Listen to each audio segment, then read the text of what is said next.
WNSing all of our London parties, all the goodies, the hotels, the routing, all that. We're getting all that information out. If you want to join us in London, go to our road trips tab up at WNST.net. Meantime, I'm watching the Caps. I'm watching the Wizards. And speaking of Wizards, I got the Wizard on the line right now, Walt Williams, because I have been watching the Maryland Terrapins as well. And they have been, Walt, it's been a month since we got together. They haven't lost, man. Like, what's going on down there in College Park? Hey man, they just figuring it out. It's game to game is something different. A lot of different guys are stepping up in different games, so they're able to count on some consistency across the board. The depth in this team has been fantastic. Guys have been coming off the bench and contributing on a consistent basis, whether it's Brantley, Wiley, Bender, Tchaikovsky, any of those guys. All of those guys coming off the bench are contributing on a consistent basis. And, that allows guys like Melo to be fresh down the stretch and, take over games when needed in crunch time. When you see a kid like Melo out there and see what happened last year, first year, unbelievable, right? We're like, hey, this kid might not stick around long. And through all of this last year and all the upperclassmen that came in, the transfers and all of that, plus the injury he had, he looks revitalized this year, and it looks like he really enjoys being the guy and knowing in the last 4 minutes of the game, if the thing gets tight, he's going to get the ball, and the team's going to count on him to win a basketball game for him. Well, I think he's become more consistent with the outside shot. That makes his game so much more deadly. It becomes an easier game for him to control. I think last year his injuries affected his ability to hit outside shots, which consequently forced him to be able to have to get to the basket a lot more than normally. And so now he can pick and choose a little bit more. The floor is a little bit more open for him because he's able to hit shots, and guys have to play him a lot tighter. And he's responding. And also, like I mentioned earlier, with the depth of the team, he's a lot fresher down the stretch and able to take over games in crucial moments. Certainly a great role for him when you got a guy like Cowan, who you most of the time can trust him with the basketball. He's not playing like a freshman, Wiz. No, he's not at all. He's playing with so much poise. He's like a coach out there on the court already. He knows plays. He's directing guys. And even when he's not playing well, you have Melo who can take over the ball handling duties, and Calvin's able to hit shots from the outside if he's in a turnover funk. So, and then he's able to affect the game on the defensive end. That's where I wasn't aware he was such a scrappy player on the defensive end, and that's what you need when you're not as tall out there. You need to be scrappy and cause havoc for other point guards when they're initiating their offense. We're chatting with the Wiz, Walt Williams. He covers all things basketball down in College Park as part of the radio team down there with Johnny and Chris. And nothing's hotter at this point than the Terps just coming off a big win over Rutgers on Tuesday night. Now they hit the road here, and it'll be Minnesota on Saturday in the afternoon at 2 o'clock. And then on Tuesday night at Ohio State, Luke and I will be trying to monitor that from somewhere deep in the heart of Texas down there in Houston. I see a sports bar in my future, Wiz. For Turgeon at this point, you've seen a lot, and you were, very well coached at your time at Maryland as well. What do you see as his positive attributes at this point? Well, what do you like 5-6 years into this thing and seeing the way he's operated this program? Certainly his ability, him and his coaching staff, to recruit. They've had some very talented players come through, and still now, their recruiting has been awesome. And I also think that the way that they develop the guard play over time has shown to be something that you have to deal with. These guards come in here and they're able to make an impact, and they get better and better each year.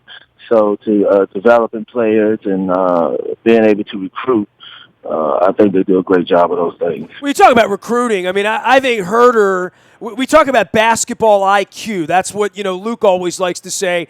It definitely feels like. I mean, are these kids smarter at basketball than you were at that time? Is there more basketball in their brain because of the video world they live in and the coaching that they've received at a younger age? Is that fair to say, or am I wrong about that, Walt? You're absolutely wrong, man. Really? Okay. These kids of the day, they rely on athleticism a lot more. When they're playing the game, it's in a controlled environment where people are teaching at all times. In my day, it was a lot more pickup games where the kids control the environment. You had to have some kind of idea or IQ of who could guard what type of player, because if you lost, it was a long time before you got back on. So the sense of urgency to be able to make smart plays and make team plays and doing those things and have you have to figure it out on your own where you don't have a coach controlling the environment. We were in that type of environment a lot more. And also defenses were allowed to be a lot more physical. So you could nullify athleticism and quickness by being a little bit more physical, a little bit more handsy. So it put more emphasis on your IQ and your skill level. So nowadays you can be you don't have to have so much IQ. You can be very athletic, and because guys can't touch you as much, and you can be very effective out there. So in my day, your IQ was definitely a higher higher part of the game, and also the skill level was also. How do you explain a kid like Herder then? I mean, it feels like he's been playing basketball a long, long time. It feels like he knows what he's doing out there. It feels like he's in the right spot a lot for rebounds, and it feels like he gets by being a little bit a step ahead of the game. Well, yeah, I think that that'll tell you. I think the environment of college is that the more talented players, they leave a lot earlier. So the younger guys, when they're coming in and they're talented, what is the separator is their IQ. But as a whole, I would say that that's false, man. But you do have players that are like that, younger players, and those are the separators in what the younger players can do, and that's why you have an environment now that when they're talented enough, they leave a lot earlier. Well, having Tchaikovsky back, I know it's limited minutes at this point, but that's certainly going to help them as they get on these long airplane rides with you guys and go out in these Midwest on these cold nights in the middle of the week and have to bang around with teams that, in a lot of cases, are going to be bigger than they are, right? Oh yeah, absolutely. Unfortunately for me, I don't travel with these guys on the road. Good for you. I'm just a homer. I didn't know that. I thought you were trying to get to Lincoln, Nebraska at some point. No. Well, good for you, I'd say. Although some of these gyms are a lot of fun to go watch basketball in, and certainly the Minnesota gym gave them all sorts of problems last year. At some point they're going to stumble, and it's probably going to happen on the road. I do like the way they kept their focus against Rutgers the other night. Well, thus far they've been playing very well on the road. Also, they're carrying that show on the road with them. That's been a shock as well. That the young guys are playing so consistently and so poised as a whole, even in tough environments, and even the guys who are called on to do more than they had the previous year, to be able to handle that magnitude of the offense and the load in such tough environments at times on the road. It's been awesome to see. I expect that to continue. Of course, you're going to fall sometimes, but they've been playing consistent. You can't key on one guy. If you try to stop Melo, there are other guys that can hurt you throughout the course of a game that allows you to have to pay attention to them down the stretch. And so even when you come in with a focus of trying to stop one guy, I think you're not going to be able to do that, and then in clutch moments, I think that the younger guys will have proven themselves throughout the course of a game where you cannot just key on one guy. So I think they will consistently do that throughout the year and make it tough on opponents to be able to stop whatever they're trying to get done. You missed the ACC this time of the year? I don't. I mean, I think it was a fascinating argument for all the time that we were saying go from the ACC to the Big Ten. And I know the Big Ten's a little down this year, and the Indianas and the Michigan States aren't up in the top 5 right now, but Maryland's certainly trending in that direction. I sort of like these games. I mean, I would like to you. I wouldn't want to get on the airplane and have to fly to Iowa and Minnesota and Ohio State back and back and back. But as far as the games go, as far as the competition, I really have enjoyed being in the Big Ten the last couple of years. Well, yeah, I mean, you certainly have fantastic basketball that's continuing. The Big Ten has some top-notch teams there. This year is so much parity, so every game is a battle. Every game is what's going to happen. Let's see what's going to happen. And so there's no gimmies. And so this year makes it even more exciting for me, even though there's no team that's dominant. I think that'll work itself out at the end. But as we're going along, I think the promise of anybody can be beat at any time, I think that's exciting to see. Hey, no team's dominant. Come on, Wiz, they're 18-2 and 6-1 in the conference. That's pretty good, right? Well, yeah, but what do you got to do to be dominant? Well, I think the Terps are unexpected. I think you would say other teams were expected to be at this point right now. So it's still kind of a unproven piece right now. So you still got to do a little bit more to kind of cement things. Hey, look, man, on Tuesday night, everybody lost, right? Everybody but the Terps, right? I'm sorry, say that again? I said on Tuesday night, everybody at the top lost, right? I mean, it was a night for the whole top 5 went down. Terps are still hanging in there. If they would have hung on in that Nebraska game, I think they'd be in the top 10 right now.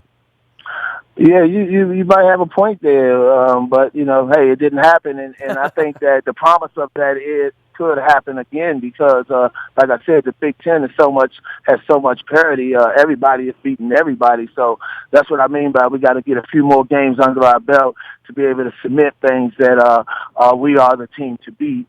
Especially because we wasn't anticipated to be at this point pre-Big Ten. Next big home game is next Saturday on the road against Minnesota on this Saturday, and off to Ohio State on Tuesday night. Purdue is the Saturday before Super Bowl. That's a noon tip ESPN game at College Park against the Boilermakers, who are also in the top 25. Well, always great to check in with you, man. Thanks for the time, and we'll see you on the other side when I get back from the Super Bowl. All right, buddy. Thanks for having me. You got it. The Wizard, Walt Williams, joining us here from the Terps Radio Network, and, of course, Terps alum and longtime NBAer, the great Wiz. And, by the way, he does a camp, and I wanted to make sure I promoted this for him at ProPowerFoundation.org. ProPowerFoundation.org, along with Tony Dorsett, does let's see here. I want to make sure empowering youth to realize potential and goals through the involvement in mentoring, academic supports, local athletics, health, education, and participation in pro power events. You get all the information up there. They run some camps. They got some basketball camps June and July at Bethel World Outreach Church in Olney, Maryland. There you have it. So I want to get all that in there. ProPowerFoundation.org, and the Wizard, Walt Williams, who's not on Twitter. Good for him, but he is on LinkedIn. You can find me out the Buy a Toyota Audio Vault anywhere, anytime. It's no static at all, like Steely Dan. Just download the TuneIn Radio app. We do clear. You can listen to the station from anywhere in the world, including your car at AM 1570. Our London trip is up and running. If you need information on that, just send me an email, nasty@WNST.net. Also, I'm out on Twitter, Facebook, LinkedIn, Snapchat, Instagram, streaming live on Facebook Live, as well as our YouTube WNSTV channel.